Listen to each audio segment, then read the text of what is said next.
So avoiding boredom in retirement. I was fortunate enough to be able to build a shop, and I'm sitting here in my shop in a studio I built inside of it, just for doing videography and things like that. So in the off season from golf and fishing, I have a place to work on cars, I have a place to shoot my videos, and kind of keep myself busy. Having a plan going into retirement is important on what you're actually going to do. We've been fortunate enough, we've taken a couple trips to Nevada to visit family down there. And while we're down there, I've been doing a lot of golfing because we've been going in the winter time. So, golfing in Nevada is something you do in the winter time, and just having a blast. And during this last trip, I got paired with a couple of different people, one from Michigan and one from Ohio. And these folks, and they were both couples, would spend most of the winter in Laughlin, Nevada. And they really enjoyed it, and they'd spend most of their time at the golf course. Now, one of these couples, what they did was they would come down and they rented a house the first year they were down there and decided, you know what, we're going to just continue to keep coming down to the same place.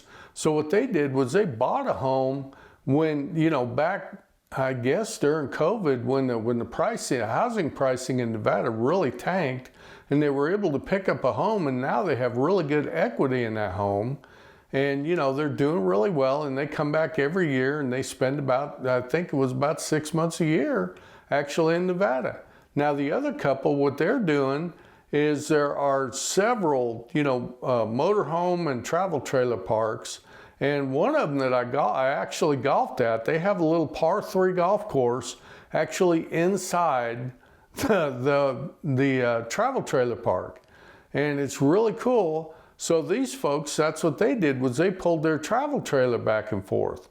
And, they just really had a great time in Laughlin, and would, spend their winters down there as snowbirds. So, but for the reality for most of us is that we're not going to be able to live that type of lifestyle. And for many of us, it may not be that we don't have the money to do it. We may be able to swing the money part of it, because if your house where you're living is paid off like theirs was, and you go down to Laughlin, it would be more expensive those 6 months, but it may be doable for you. But like my wife and I, do we want to spend all those months away from our family? And the answer to that is no, we do not. And we've talked about, maybe doing a 3-month snowbird thing, but that's a long time to be away from our kids and our family and our grandkids, and that's missing a lot of life.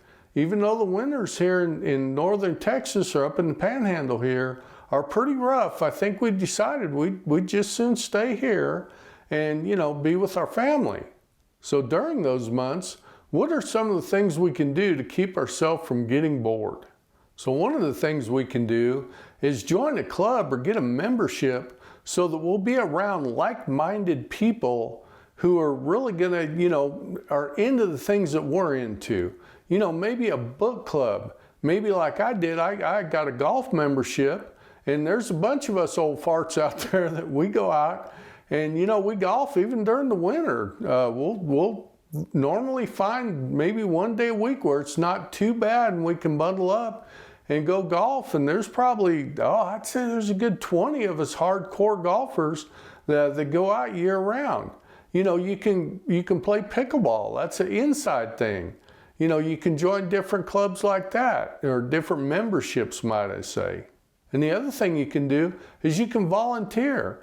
There's Salvation Army. There's a lot of different places that are looking for seniors to volunteer. You could even get a part-time job, kind of seasonal work during Christmas and whatnot. Different things like that. Just something to keep you active and keep you busy, so you don't just sit around and, read books all day or watch the television. I had that number in one of my earlier videos, but it was like a lot of retirees are spending 83% of their time, of their awake time, in front of the TV. That's crazy, folks. We can't do that. You got to get out, you got to be active, and you got to be doing things. And if you can, try to avoid, doing a lot of online stuff. Try to actually get out and experience life. And like I said, be around like-minded people who are going to, be passionate about the same things that you are. And some of the things you can do, are what we call a side hustle. And, those are things that might earn a little bit of extra income, because normally in retirement, who couldn't use a few extra bucks, right? So something you can do if you have a nice car is you can do ride sharing, Uber or Uber Eats, things like that, depending on whether you want people in your car or not, or you just want to deliver things. Ride sharing could be something that you want to get into. You could also, if you're talented with your hands and whatnot, you could get into doing some kind of crafting and selling things on Facebook Marketplace. Or I know what my daughter does, she'll go to like the Goodwill stores and whatnot, and she'll pick things up and she'll clean them up once in a while and put them on Facebook Marketplace and sell them for a little more than she bought them for. And it kind of keeps her busy and gives her, something to do, and she makes a few extra bucks doing it. And then you've always got part-time retail sales or something like that, a little part-time work if you want to do that. It's like I talked about earlier, doing some seasonal work, around Christmas time and whatnot. There's always a market for senior people who can do that. And the third thing that you might want to get involved in is reinventing yourself. And I like this one personally, because this is kind of where I was at. And my career was, I had to be a very serious person, and I had to make, probably hundreds of decisions in a week's time, and it made me kind of a cranky guy, to be honest with you. So I'm trying to reinvent myself into being what I consider to be a better person. And, I tell people that, and they say, oh, you were a good person, but, I want to be a better person. I want to be kinder to people, and I want to reinvent myself. And that's one of the reasons that I'm doing this YouTube channel. Is it kind of, even though I don't have a personal relationship with you out there, I'm bonding with a lot of people. I'm getting a lot of comments back. And, it's giving me a chance to contribute to people, because I watched a lot of YouTube videos before I retired. And there were a lot of YouTubers who kind of helped me out and kind of helped me into taking that next step into retirement and believing that it was doable for me and that I could do it, that I would enjoy it and that I would like it. And thank goodness they did. I retired at 61 and I am really enjoying myself.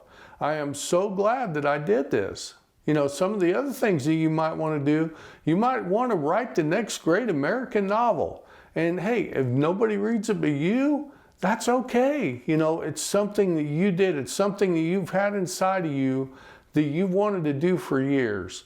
And if you are interested in doing some writing, let me know. I know a small publisher here in Amarillo who they have editors, and they're a full-service publishing company, and their rates are pretty reasonable if you want to do something like that. Or if you have a manuscript and you want to turn it in, they'll take a look at it and see if they want to publish it. Anyway, reach out in the comments if you're interested in that. And the last one is, photography. And it's something that you can do with your iPhone, right? You could go ahead and, start doing some photography, because the cameras are really good. You would be surprised, the pictures that you can take with an iPhone and how they come out. And they do a really great job. Now, me personally, I also have a camera, and as part of my 5-year plan for retirement, I learned how to use it for videography, and I learned how to take pictures with it. And it's fairly complex and it takes some time, but it was very interesting to me, to get that camera and learn how to use it and the different lenses and things that went along with it. But it is kind of expensive. But you can get into photography with just your smartphone, and you would be surprised going on places like YouTube and whatnot, and figuring out composition. Look up photography composition and figure out what makes a good picture, and it'll really help you out.